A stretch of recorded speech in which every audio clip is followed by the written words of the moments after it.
Hello everyone, Professor Toybox here along with Han Solo, and I'm back in my Scarif toy box where I'm recreating my all-time favorite Star Wars game, Dark Forces, inside Disney Infinity.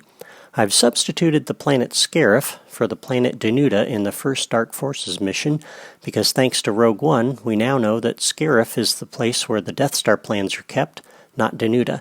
So I've updated the setting for the first mission to match the film.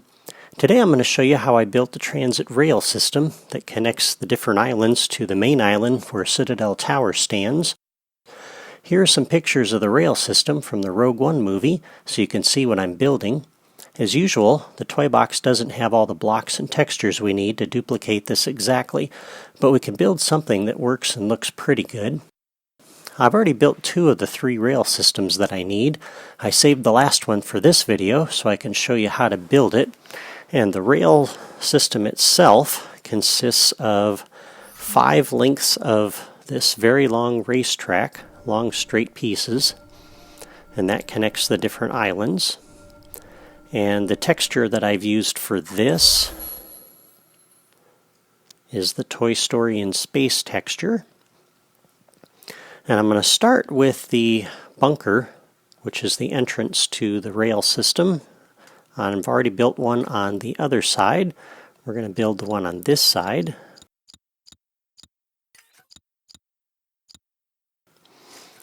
And I'm going to start by dropping a block down here on the edge of the track, like so, and there's 2 wide that I need.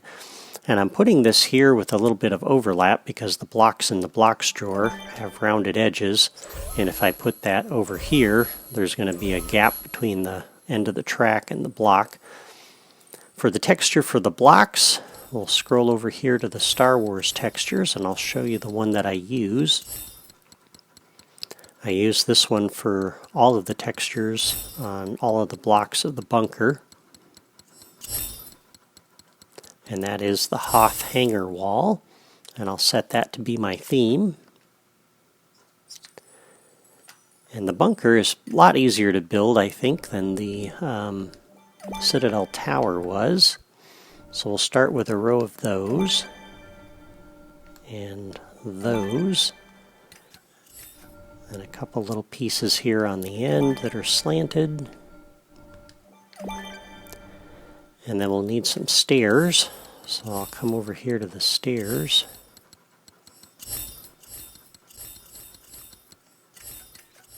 And we're going to need 4 of these.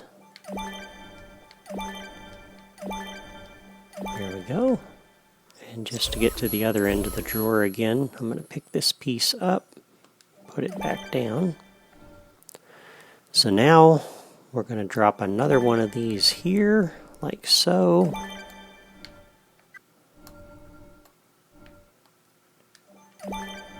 And 2 more up here, and another row of 2.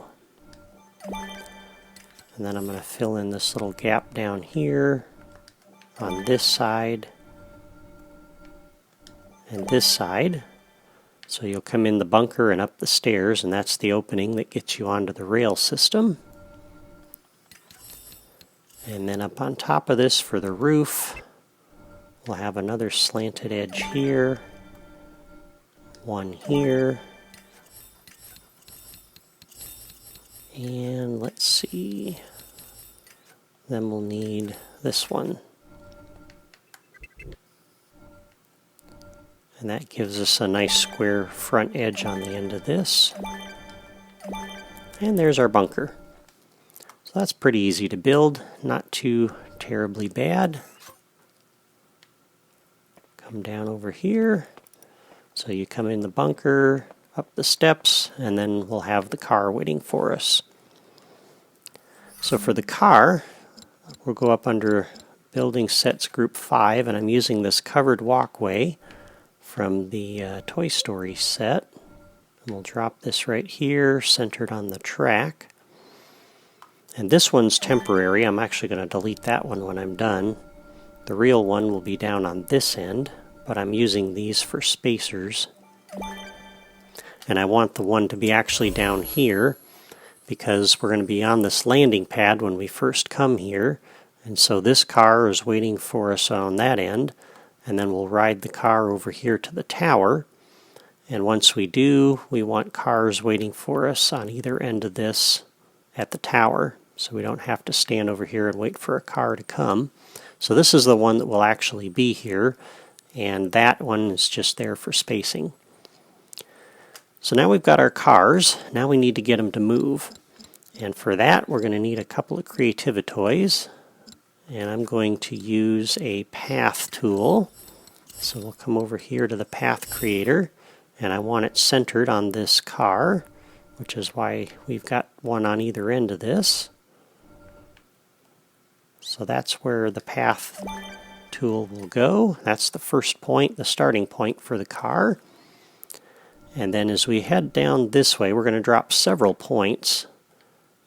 And I want to drop one right on the boundary here between the two pieces of track. So right there.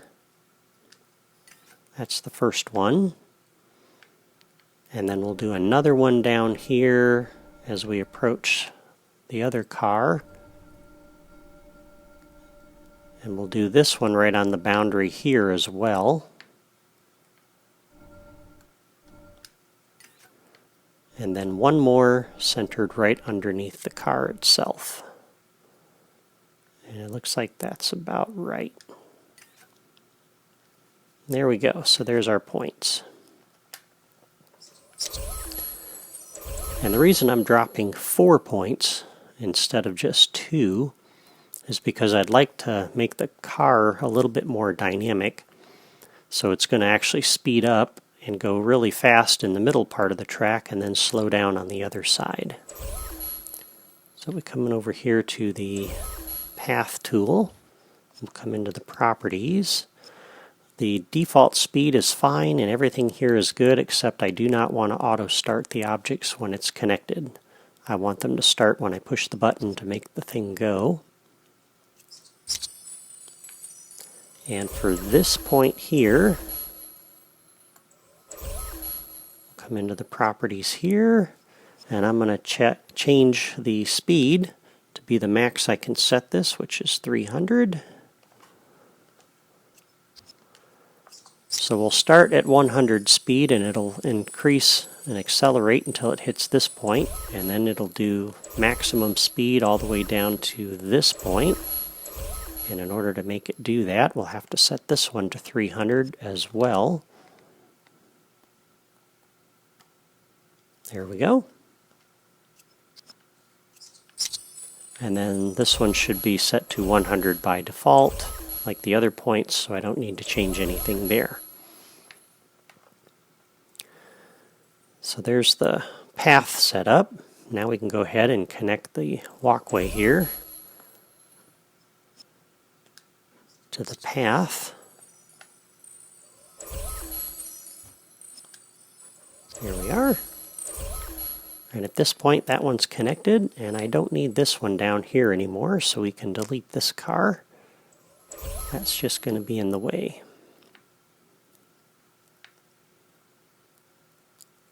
And we're going to go ahead and set the properties here for the car.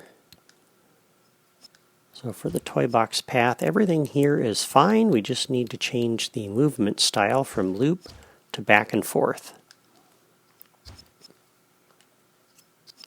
Alright, so we have the path, we have the car, now we just need a way to move it. And for that we'll need 2 more creativitoys, a button on either end.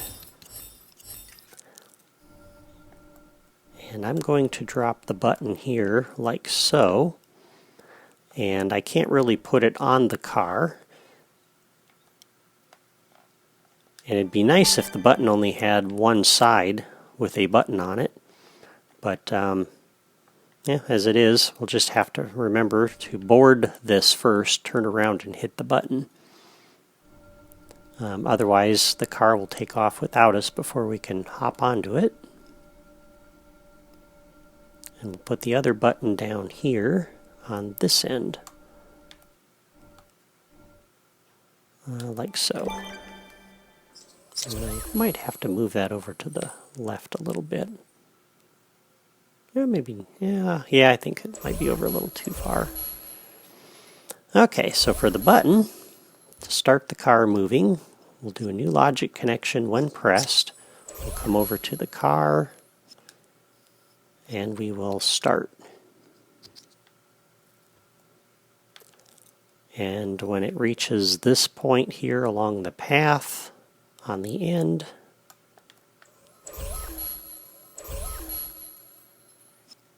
new logic connection when point reached by object on the path. We'll come back over to the car.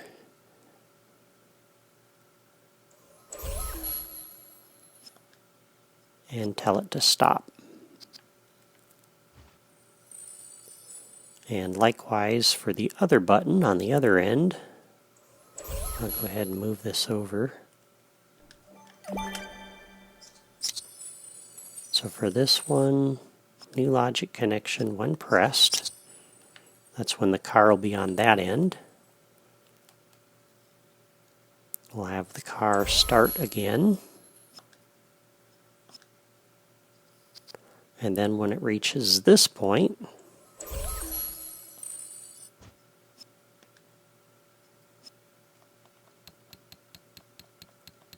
point reached by object on the path, come to the car and tell it to stop, like that. And there we go. That should be everything we need. So we come over from the shuttle over there, and we arrive at that bunker, and we can run over here then to this one, hop up here on the car, turn around, hit the button, and away we go. And we're riding the car all the way down to the next island. And at this point it should start slowing down a little bit. And there we go. We've arrived on this island. So then we come out over here and do what we need to do. And then for the return trip, we come back up here again to the car, hit the button, and ride it back to Citadel Tower. So that's the transit rail system, and it works similar to what we see in the Rogue One movie. I'm pretty happy with how it looks, even though it doesn't precisely match what's in the movie. Next time, we'll work on the interior of Citadel Tower where the Death Star plans are kept. In the meantime, do me a favor and like my video if you're enjoying this series so far. And if you subscribe to my channel or sign up on my blog, you'll be able to follow my progress in this series. For those of you who want to build this in your own toy box, you'll find logic diagrams and build tips on my blog that'll help you out. Thank you for watching, and may the Force be with you.